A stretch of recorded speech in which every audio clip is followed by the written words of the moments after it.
you've got to look at why this war is actually happening and why it's happening now. So I think the best way to approach it for an India audience is to think about it from your point of view. Where does India concentrate most of its armed forces? In Punjab, because you have a land bridge between populated India and populated Pakistan, and that is a security threat. Well, Russia has 9 Punjabs. And unfortunately for the region, the people who live in Russia's Punjabs are not Russian.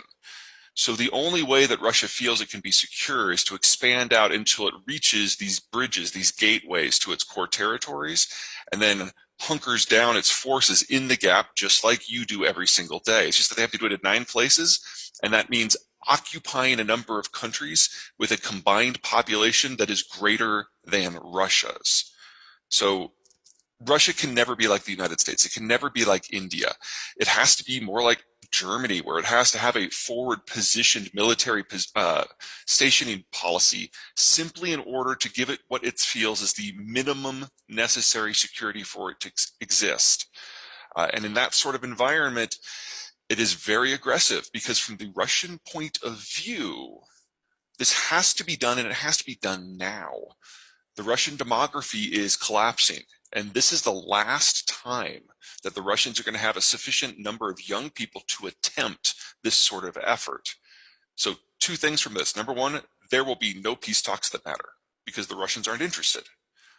And second, Ukraine is not the end of the story. The Russians are going to push past Ukraine into a number of other countries to their west, which is going to generate a conflict with NATO at some point. And we can talk about what that's going to look like. We can talk about what the NATO countries are doing to try to stop it. But this is what at stake here. We're talking about the Russians needing to get under their thumb at least another 140 million people. The first 50 million just happen to be Ukrainian. It can still be a personal project. It can be both. And in the case of the Russians, remember, their demographics started collapsing 30 years ago. So the youngest, and their educational system collapsed at the same time. So the youngest group of people who actually have a skill set are now in their late 50s. Putin's pushing 70. And the only people at the end of the Soviet era who really understood what was going on were the FSB, the KGB agents, because they had been in charge of the late system for Gorbachev, Chernigov, and Andropov. Putin is an extension of that line. Well, if you combine the demographic problem with the information vacuum, there's only like 150 people left in Russia who are in their political elite. This is their last window from any number of measures. And so no, May 9th, it's going to be a nice little party they're going to have. They're going to celebrate, but they're not going to stop the war. They're going to keep pushing and pushing and pushing. And we are now in an artillery conflict. And that is something where Russian equipment and training actually does very well. From a human point of view, it's horrific.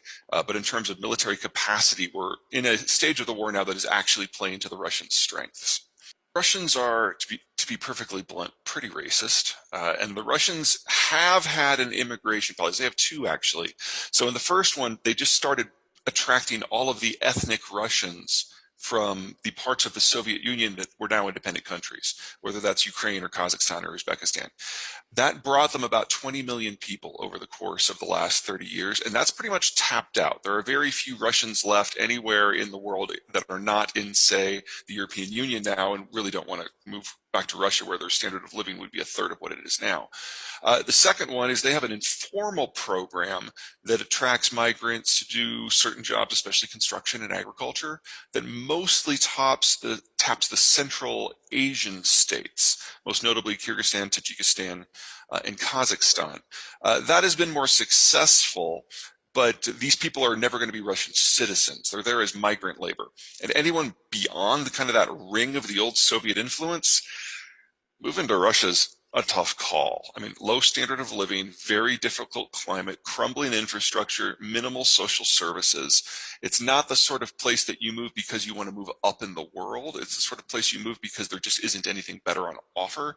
And I'd say that even with some of my more dire predictions for East Asia, there's not a lot of people who want to take them up on that offer.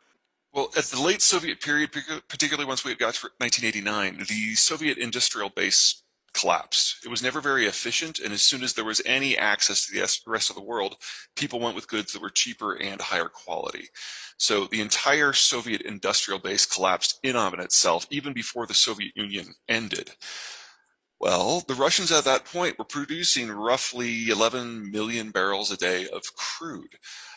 And when internal demand dropped and there wasn't sufficient external demand in order to make up the difference, pressure started building up back through the pipes all the way to the wellhead. And when it reached the wellhead, the Russians had a very simple choice to make. Do we keep running it and it risk the entire pipe system busting and having leaks through the entire 4,000 kilometer length of the pipes? Or do we shut it in? So they shut it in. But Russia's oil production is in the permafrost. So the pipes go down through that frozen layer. As long as the liquid is moving, that's not a problem. But once it stops, it starts to do what liquids do under pressure and expand a little bit, and it busts the rivets and it busts the pipes. So all of the wells that were shut down in the late 80s, early 90s were shut down forever. We're starting to see that now. We're starting to see a situation where the pipes are backing up, refineries are going offline because they don't have anywhere to sell the crude to. No one's picking up their crude at places like Novorossiysk on the Black Sea. And very soon, certainly within 2 months, the Russians are going to have to shut in production. And that production will be gone for decades, because the last time this happened in 1988 to 1992, they didn't get it back up online until this last December. So one way or another, the world is going to have to get used to 4 to 5 million barrels per day of less Russian crude later this year. They've expanded a lot of output to new fields since 1990. Most of that work was done by either BP or the Western oil services firms. They're all gone now. So you should expect the remaining Russian output to steadily decline over the course of the next couple of years anyway. So for example, the Sakhalin projects that the Chinese are really interested in, they're the most advanced projects in the world. They produce oil and natural gas for a pipe and natural gas for LNG. They're all going to get shut down this year, not because of backed up pipes, but because the people who know how to operate them are leaving. So 4 to 5 million barrels a day going west to Europe goes offline in a couple months. Another 2 or 3 million barrels a day from eastern Siberia, most of which goes to China, goes off this year or next year. Needs a new pipeline, minimum 2 years if it's going to meaningfully increase output. Oil sands are not like drilling a normal well. You actually have to mine it. That's a lot of infrastructure. So Canada really, you're talking a 3 to 5 year solution to get another million barrels a day out of Canada. Venezuela, after 20 years of, in many cases, deliberate mismanagement, most of the reservoirs have suffered permanent damage. If you were to just stabilize Venezuela where it is right now, that's a $10 billion project that'll take at least a year. You might be able to get 300,000 barrels out if you really push it this year, but you're talking about another $10 billion of investment into a country that is sketchy at best at the moment. Iran's a little bit brighter. If the sanctions were to disappear tomorrow, Iran would probably be able to bring another 400,000 to 500,000 barrels online within 12 months. But you also need to bring in a huge amount of an investment in a country that tends to confiscate investments. The Iranians like to say that the only reason people don't deal with Iran is the sanctions, but that's not true. Iran has the world's second or third most that's what I'm looking for, constrictive investment regimes. And so even when everything is open, even when you get a country like Italy or France who really doesn't care about the politics, it's still a very long, hard slog. So you're not going to get 1 million barrels out of Iran in any less than 2 years. That's everybody. I mean, OPEC has minimal spare capacity. Now, in the United States,